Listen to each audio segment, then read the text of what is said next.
Personal finance opinions YouTube channel में एक और वीडियो में आपको खुशामदीद।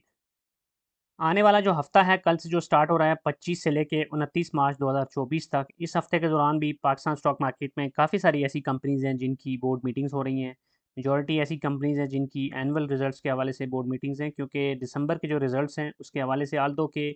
बहुत बड़ी तादाद में कंपनीज़ ऑलरेडी अपने रिजल्ट्स को अनाउंस कर चुकी हैं, डिविडेंड्स वगैरह का भी ऐलान कर चुकी हैं, लेकिन स्टिल अभी तक ऐसी कंपनीज़ भी हैं जिनकी जो मीटिंग्स थी वो पेंडिंग थी। तो अब वो मीटिंग्स भी अनाउंस हो चुकी हैं। तो इस वीडियो में 5 कंपनीज़ के हवाले से बात की जाएगी जिनकी बोर्ड मीटिंग्स होने जा रही हैं आने वाले हफ्ते में, और इन कंपनीज़ के जो एक्सपेक्टेड डिविडेंड्स हैं, जो इन्होंने हिस्टोरिकली या पिछले जो इंटरिम डिविडेंड दिया वो कितना दिया, पिछले साल में क्या दिया, ये सारी चीज़ें और उनकी अर्निंग्स क्या रही, ये सारी चीज़ें आपके साथ शेयर की जाएंगी। इस वीडियो में ये सारी इन्फॉर्मेशन शेयर करने का मकसद ये होता है कि ये जो कंपनीज़ हैं इनके हवाले से जो लेटेस्ट रिसर्च बेस्ड डेटा है वो आपके सामने रख दिया जाए, जाके नंबर्स की बेसिस पे, फैक्ट्स एंड फिगर्स की बेसिस पे फिर आप खुद डिसाइड कर सकेंगे इनमें से कौन सी कंपनी आपके पोर्टफोलियो में फिट इन होती है। इस लिस्ट में जो पहली कंपनी है वो फार्मास्यूटिकल सेक्टर की एक ऐसी कंपनी है जो कि टिपिकली सालाना रिजल्ट्स के साथ ही अपना बोनस या डिविडेंड दे रही होती है, लेकिन इस दफ़ा उस कंपनी ने इंटरिम बोनस भी दिया था। कंपनी जिसकी मैं बात करूँ वो है हाइनून, जिसकी 28 मार्च को बोर्ड मीटिंग होने जा रही है, जिसमें वो अपने एनुअल रिजल्ट्स का ऐलान करेंगी फॉर द पीरियड एंडिंग 31 दिसंबर 2023।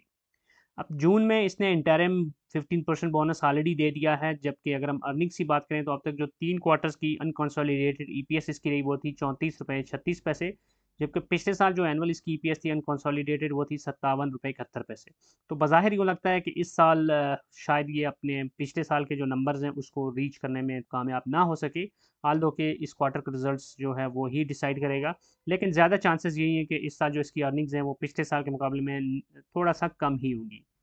अब पिछले साल के अगर पे आउट की बात करें तो ये कंपनी पिछले साल 20 रुपये के डिविडेंड और 10% के बोनस शेयर्स के साथ सामने आई थी, और इसने जो रिजल्ट दिए थे वो काफ़ी हौसला अफजा थे। और डिविडेंड यील्ड की अगर बात करें तो अब चूँकि डिविडेंड यील्ड जब हम कैलकुलेट करते हैं तो उसमें हम कैश डिविडेंड को ही मद्देनज़र रखते हैं, तो उस लिहाज से जो इसकी डिविडेंड यील्ड थी ट्रेलिंग 12 मंथ की वो है 5.26, जो कि कोई बहुत बड़ी डिविडेंड यील्ड नहीं है। लेकिन चूँकि ये बोनस शेयर्स भी दे रही होती है और इस साल भी इंटरिम बोनस शेयर्स दे चुकी है, तो आपने उस पॉइंट को भी ज़हन में रखना है। इस वक्त इस कंपनी के शेयर की जो ट्रेडिंग प्राइस है वो 514 रुपये 50 पैसे है। अब इसके बाद जो दूसरी कंपनी है इस लिस्ट में वो है पैकेजेस, जो कि पेपर एंड बोर्ड सेक्टर की कंपनी है, और ये जो कंपनी है इसकी बोर्ड मीटिंग 26 मार्च को होनी है। और इस कंपनी का अगर हम 3 क्वार्टर्स जो अब तक इस फाइनल फाइनेंशियल ईयर 2023 के जिनका रिजल्ट इसने अनाउंस किया उसके मुताबिक ईपीएस देखें तो वो बनती है 16 रुपये 45 पैसे, लेकिन इसने कोई इंटरिम पे आउट नहीं दिया। टिपिकली ये कंपनी जो फाइनल रिजल्ट्स होते हैं उसी के साथ ही पे आउट दे रही होती है, तो अभी जो रिजल्ट आएगा उसके साथ एक्सपेक्टेड है कि ये कोई डिविडेंड अनाउंस करेगी। लेकिन यहाँ पर एक और इम्पॉर्टेंट चीज़ देखने की है कि पिछले साल जो इसकी एनुअल ईपीएस थी वो थी 43 रुपये 27 पैसे, तो उस लिहाज से देखें तो इस साल इसकी ईपीएस काफ़ी गिर गई है, और पिछले साल जो इसका पे आउट रहा इन 2022 का वो था 27 रुपये 50 पैसे। तो अब उतना बड़ा ईपीएस नहीं है, इसलिए आप डिविडेंड भी उतना ज़्यादा एक्सपेक्ट नहीं कर सकते, बट स्टिल एक्सपेक्टेशन यही है कि ये कंपनी कुछ ना कुछ ज़रूर देगी based on the available numbers, और जो based on the available EPS. तो यूँ लगता है कि इस दफ़ा इसकी ईपीएस पिछले साल के मुकाबले में सिग्निफिकेंटली कम होगी, तो उसी हिसाब से आप समझ सकते हैं कि जो इसका पे आउट होगा वो भी निस्बतन कम होगा।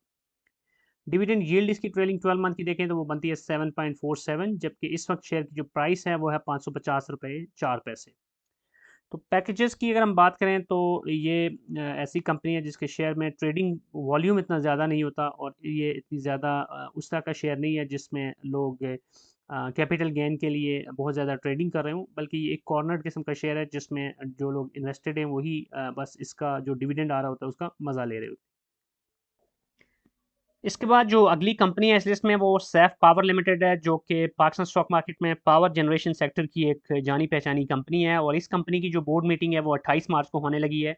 और अगर सैफ पावर की अर्निंग्स की बात की जाए तो ये जो साल 2023 था इसके अंदर ये कंपनी काफ़ी मुश्किलात का शिकार रही, और अभी भी जो लेटेस्ट इसके 3 क्वार्टर्स का डेटा है उसके मुताबिक ये अभी लॉस में है 0.07। लेकिन इंपॉर्टेंट चीज़ ये है कि इसका जो लॉस है वो तीसरे क्वार्टर में काफ़ी हद तक रिकवर हुआ है। पहले ये लॉस पर शेयर काफ़ी ज़्यादा था, और तीसरे क्वार्टर के रिजल्ट्स के साथ अब इसके जो लॉस है वो नेग्लिजिबल रह गया, और चांसेस ये हैं कि चौथा क्वार्टर जो है उसके रिजल्ट्स के साथ इसकी जो अर्निंग है वो पॉजिटिव में चली जाएगी।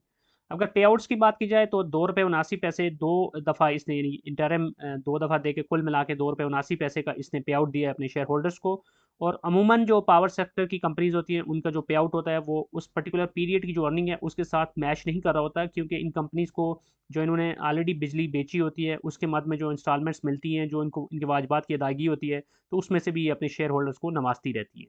अगर पिछले साल की बात की जाए 2022 की, तो ₹5.05 की अर्निंग्स थी और इसने जो पे आउट दिया था वो ₹8.5 का था। और यहाँ पर इंटरेस्टिंग चीज़ ये है कि चूँकि इसकी जो पे आउट्स हैं वो बड़े ही जेनरस होते हैं, ₹20 के करीब इस वक्त शेयर की ट्रेडिंग हो रही है और ये अमूमन 16, 17, ₹18 के आसपास ट्रेड करता रहता है। तो उसके अंदर भी जब ₹8.5 का पे आउट का मतलब ये है कि तकरीबन आधा जो इन्वेस्टमेंट है वो आपको डिविडेंड की मद में 1 ही साल में वापस हो जाती है। तो उस लिहाज से जो उसकी डिविडेंड यील्ड है वो बड़ी शानदार होती है और अभी भी इसकी ₹20.62 पे जो प्राइस है उसके ऊपर भी अगर हम इसकी ट्रेलिंग 12 मंथ की डिविडेंड यील्ड को कैलकुलेट करें तो वो 30.28% बनती है, जो कि बहुत ही शानदार डिविडेंड यील्ड कहलाएगी।